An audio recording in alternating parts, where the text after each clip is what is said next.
compound and mixture. This chapter is common for class 6, 7 and 8. So I am going to explain as a whole. For class 6, 7, 8 element compound mixture, this is common. So first of all, we know that all the things that are surround to us is all that matter. Now what is that? Such as air, wood, water, rocks, plants, mountains, everything that is surrounded to us is known as matter. Now we know matter is of three types, that is solid, liquid and gas. But after that we are going to know that what is the consisting particle of the matter. What is that? So first of all we are going to know that atoms. What is atom? This atom is discovered by first of all John Dalton. John Dalton discovered this atom and he says that an atom is the smallest indivisible unit of an element which possesses all the properties of the element. And at that case it may or may not be independent existence. So this is the definition of atom. It is discovered by John Dalton. What does he say? That an atom is the very smallest and the tiniest particle that is indivisible unit of an element which possesses all the properties of the element. And this kind of atom sometimes may or may not be independent existence. So this is the definition of atom. I am going to repeat that what do you mean by atom.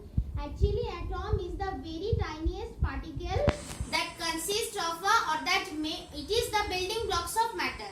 This is the exact definition. Atom are the very tiny particles and atoms are the building blocks of elements, compounds or any kind of matter. So these atoms sometimes having independent existence or having sometimes not independent existence. And this one is the indivisible particle unit which possesses the element. So come to know that what do you mean by elements. Elements actually is a substance. Elements is a substance that consists of an identical atom. Now you say me that means what do you mean by identical atoms? Identical atom means one atom or a single atom. Just like the example is when it is carbon. The formula of carbon is only C. When it is oxygen, it is O. When it is nitrogen, it is N.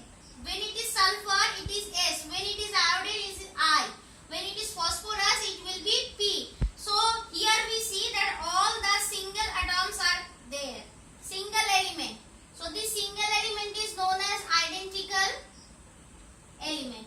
So these single identical elements or these identical atoms of each element is known as elements. So I am going to repeat, it is a substance that made up of only one kind of atoms. It is known as element. Only one kind.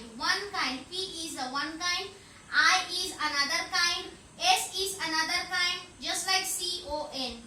And whenever it is CO2, so here one carbon atom and two oxygen atom, then it will be considered as compounds because it is more than one atom. See here how many atoms? 3 atoms. One atom for carbon and 2 atoms for oxygen. So here it is 3 atoms. So this CO2 considered as a compound as well as H2O also. Water. 2 atoms of hydrogen and 1 atom of oxygen. So total how many atoms? 3 atoms. So it is considered as compound. When the number of atoms will be more than 1, that is in 2 or in 3, but in an identical atom, then it is known as compound. But when the substance is considered only a single atom, only an identical atom, that time only it is considered as element, single atom. And when it is considered as both the atoms, more than one atom, it is considered as compound. Now these are the elements that are all found in our earth crust. So what are the elements I am going to write over here? First of all, maximum number in maximum percentage oxygen. We found oxygen as an abundant element. Abundant means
2.50, that is the most abundant gas or the element, that is oxygen, is found into our earth crust.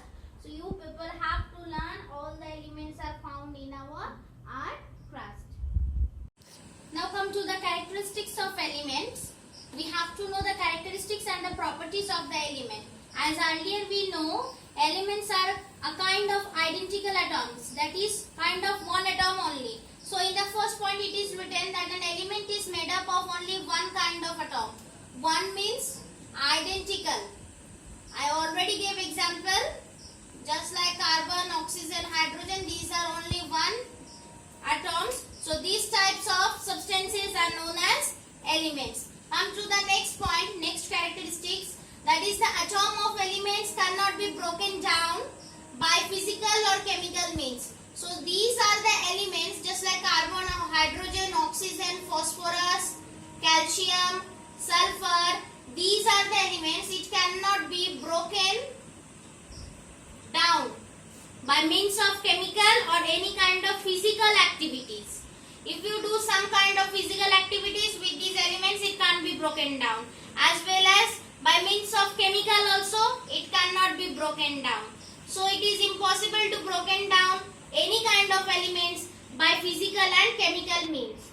Next come to the last point, that is each element has its own definite melting and boiling point. Melting means melt. Boiling means boiling. Melt means galana, boiling means gal jana. So each element has its own melting point, proper melting point. Definite means proper. So just like an example I have given over here, see here over, that is melting point of oxygen. A proper temperature is given, that is minus 218.8 degrees centigrade. This is the proper definite melting point of oxygen. When this temperature reaches, oxygen will melt down. This is the boiling point of oxygen, particular, that is minus 183 degrees centigrade. Next come to nitrogen also. Melting point of nitrogen is minus 210 degrees centigrade. And boiling point of nitrogen is minus 195.8 degrees centigrade. Next come to hydrogen. Hydrogen is also melting point, that is minus 259.2 degrees centigrade. Boiling point of hydrogen is minus 252.9 degrees centigrade. So all of these are in minus temperature, whether it is melting point or boiling point. So these are the examples are given. You have to learn. You have to write it down in your note copy. So I am repeating, characteristics of element is only a one kind of atoms present in it, that is identical, whether it is carbon, hydrogen, oxygen, nitrogen. And the atoms of the elements, it can't be broken down into the physical and chemical means. Along with that, each element have its own definite, proper melting and boiling point. See here, melting point of oxygen is different from nitrogen. Melting point of oxygen is minus 218.8 degrees centigrade, whereas melting point of nitrogen is minus 210 degrees centigrade. Next, you see over here, melting point of hydrogen is minus 259.2 degrees centigrade. So each of the melting point is different, and each of the boiling point also. So according to this statement, each element has its own definite boiling and melting point. So up to this much only.